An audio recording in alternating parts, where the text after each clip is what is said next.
Hello, good morning guys! Kamusta? Kamusta ang lahat? So today, gusto nyo ba ng weather check? So, let's do a weather check! Ayan, ang weather today, it's very sunny. So the past few days, lumalabas si Haring Araw. Ayan, kung nakikita nyo. I think it's already starting for sa mga blooms. Ayan, after the storm, maaraw na. And it's going to be spring pretty soon. And after that, magsa-summer na. So, since magsa-summer na, and yung vlog na gagawin natin for today is something to prepare us for summer. Siyempre, pag summer, ano bang ginagawa? Mostly, nagsuswim, di ba? One of the preparation natin for summer is yung ating pool light. So, for today's vlog, help us to change our pool light. So, wala nang eme-eme. Let's start the vlog. Let's go! Okay guys, so we're gonna start working on the pool. But first, we'll show you kung ano yung mga kailangan namin na gagamitin at yung mga binili namin for this project. So, ngayon, ipakikilala ko sa inyo ang aking special guest na parati kong special guest dito sa vlog na to. Si Fillmore. Ano yung mga kailangan natin for this project?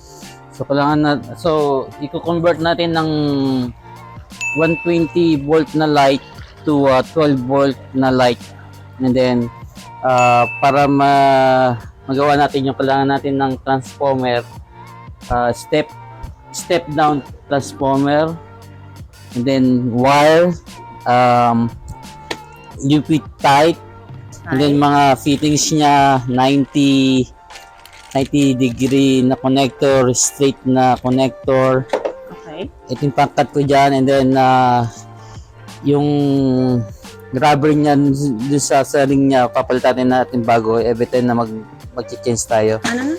And then yung ating LED pool lights, Okay. changing color. So for the longest time, hindi kami nakakaligo dito sa pool sa gabi. Hindi kami nakakapag-swimming sa gabi kasi nga walang ilaw yung pool. So madilim siya. So kahit summer, hindi kami nakakaligo sa gabi, sa araw lang. Hindi kapag dumidilim na, papasok na kami sa bahay. But now we're gonna change that. We're going to fix the pool light. So yung nakuha namin to, hindi na gumagana yung ilaw niya. And then nag-decide ako na wag mo na siyang i-on. Naisipan ko na lang na mas safety kung i-change ko siya ng 120 to 12 volts. Sira yung bumbilya and Busted na. Sabi niya busted na and it's 120 volts. So mas parang delikado kung gagawin yung ganun. So he's gonna change it, lower it down to 12 volts. Basic bago ka mag sa power, of course, laging for the safety, laging naka-off ang power. So hindi magsuswim si Fillmore. So yung ilaw is nandito siya, right there. Ayun, if you guys could see it. Aabutin niya lang. Lamig? Oo. Dito na yung screw.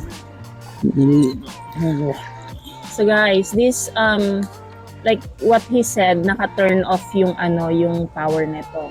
So for your safety, make sure your power is off before you open the pool light. So natanggal na ni Fillmore. Ayan. Ayun yung itsura niya. Yeah. Ayun yung wire. Tanggalin natin, and then let's see ano yung nasa loob na.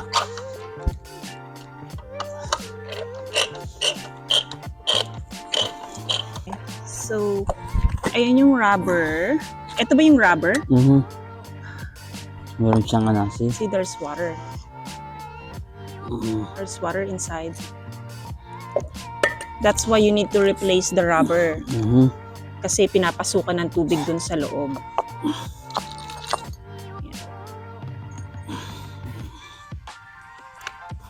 Okay, so we're drying the... Dina-dry up muna namin yung loob ng ano. So we use glass cleaner, guys. Lilinisan din ni Fillmore yung Glass niya. Yung glass niya. Iyan, pag-test rin nung ano, yung wire na pumunta doon, kung ano, may continuity sila in between. Kung nababasa siya. Oh, you could test it? Oo. Kasi pag ano yan, may isang continuity, di ba pa? Pag may yung ano niya, dalawang wire pag nasa tubig eh, pag ano, may continuity siya kung may tubig na siyang ano.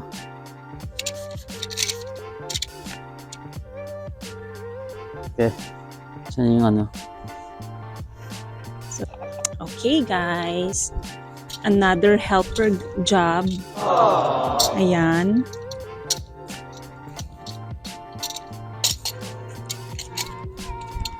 Ay, sorry. Here is the bombelia.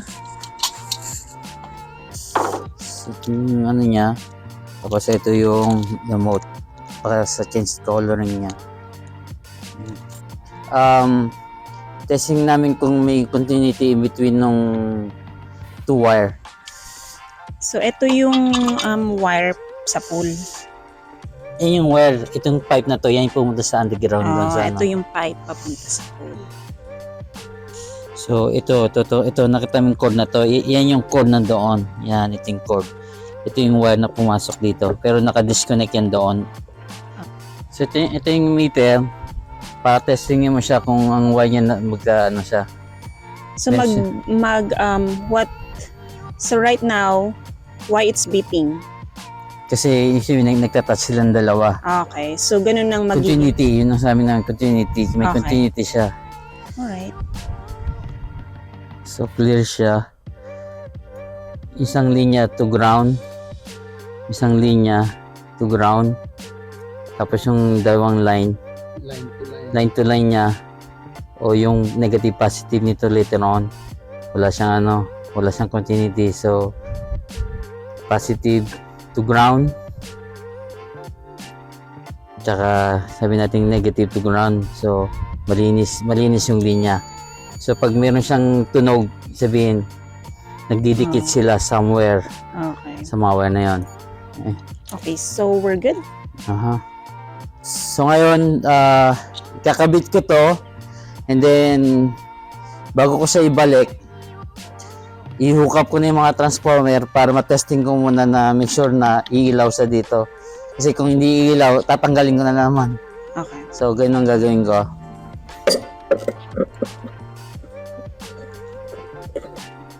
Pagbalik namin lahat, ititest ko uli, let's see kung magkakaroon ng leak. Checkin ko uli yung ano niya, kung may continuity uli. Okay. So ito yung power niya, input. So ito yung magiging output niya. So yung output, ito pupunta dito kasi ito yung 12 volts papunta dito para ipin niya papunta dun sa ilaw. So ito yung line side, yung input. Manggagaling yung power dito sa breaker na to. Okay. Okay? So, So ito yung step down transformer. okay, so ito maging wala na.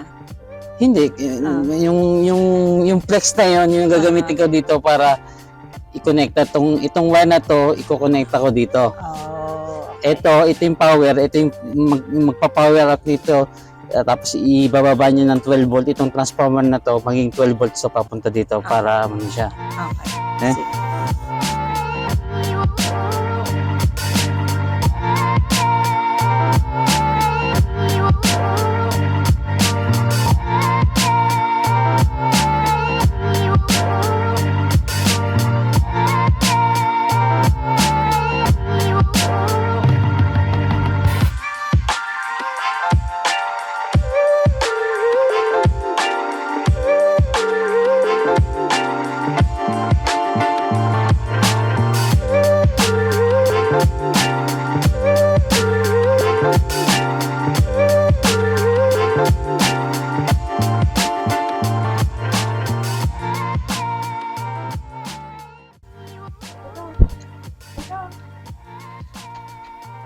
Sit down.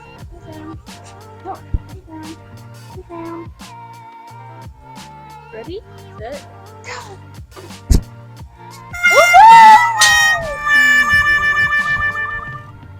Oh no, it's your toy! It's floating. Oh no, Winter, it's floating. What happened, Winter?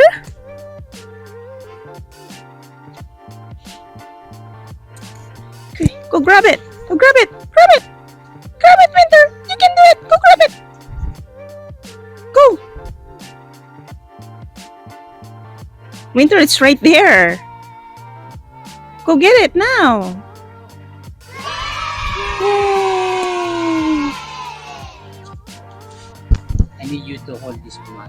Which one? Ito. The pipe? Kasi kita mo to, hindi ko kasi maikot siya kasi kailangan ko siya ng may use ko tong box na to Okay. para I'm holding it. maikot. Wait. You go like this. Yeah, I'm holding it now. Dito mo na, ito yung connector na to. Hindi ko siya maikot kasi nakadikit na siya yung box niya. So, yan. And then, pwede ko na siya balik uli. Okay.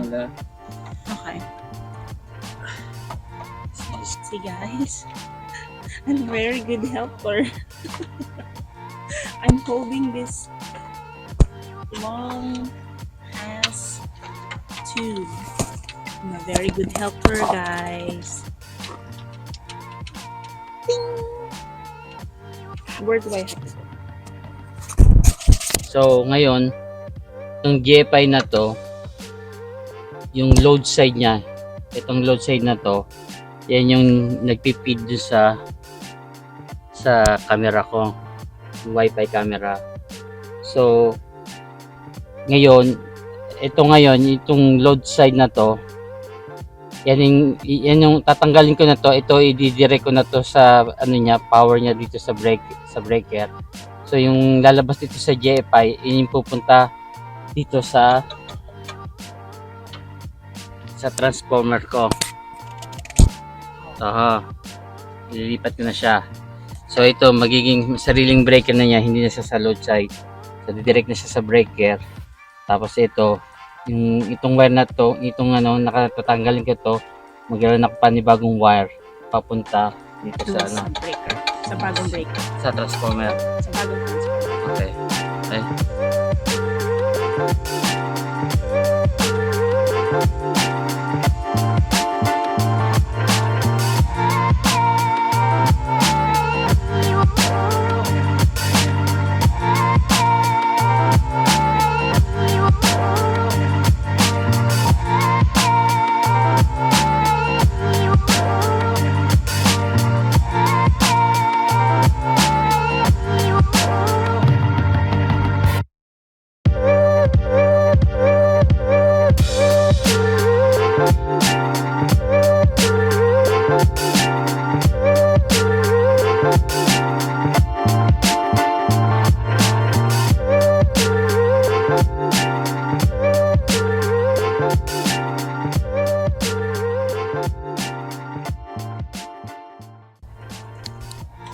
So guys, this is the hard part.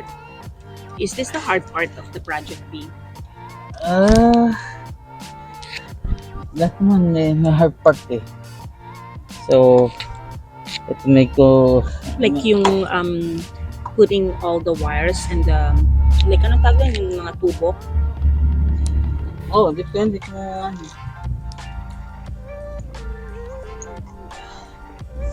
Mahaba pa rin yata eh. Mahaba pa rin. Oh, so you're gonna cut it. It's too long. Ano niya, pinipressure niya itong so, kasi masyado akong dikit na saan. Saan? Itong box na to, masyado siyang dikit. Kino-cover na lahat ni Fillmore yung mga ganyan. And then, this one is done. It's covered.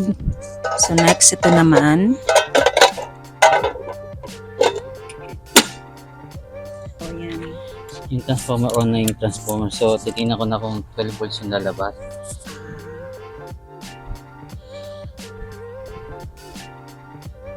Ito yan. 12.5 volts. Yan. Okay. Okay lang kahit na over ng 0.5, gano'n. Nawala. Ba't wala? Hmm.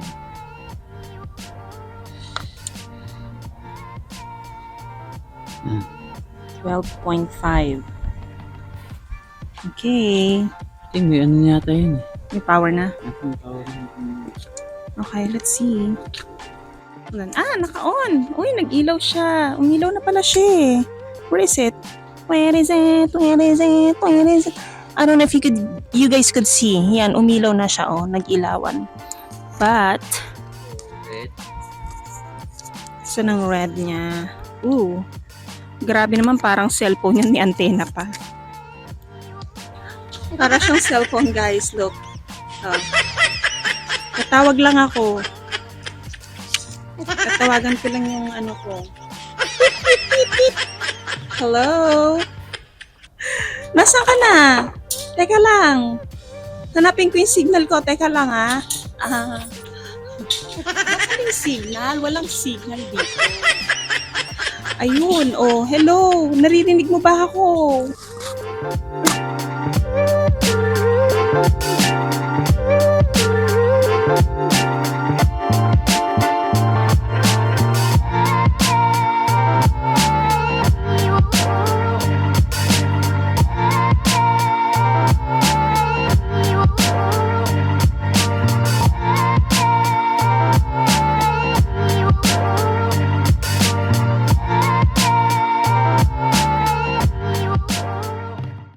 Peter, I'm holding your papa.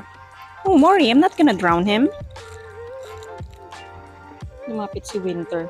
Akala niya siguro ida-drown kita. Lumalapit si Winter. Sabi niya, what are you doing? Sabi niya, what are you doing to my papa?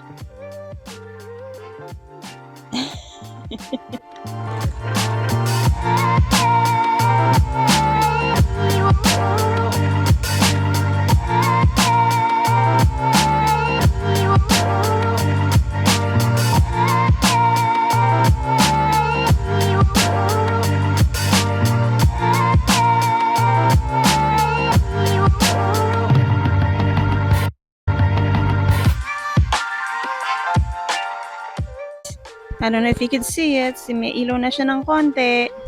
But we will try it on tonight. Ayan o, may ilaw na siyang konti. You can't see it kasi it's very sunny.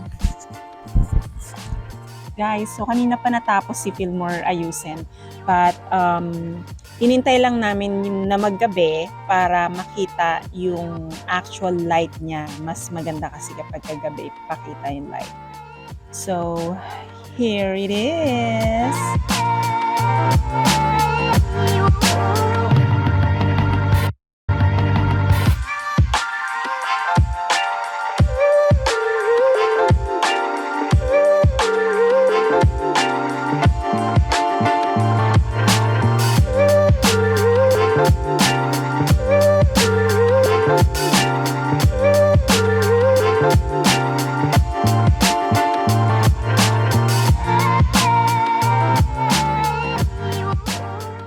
Smart home siya. So ito yung pwede siyang dust to down. Automatic siya mag-on. Tapos ito yung transformer niya. Then pwede ko rin siya controlin by motion. Yan yung nagagawa ng smart smart sensor. That's cool, huh?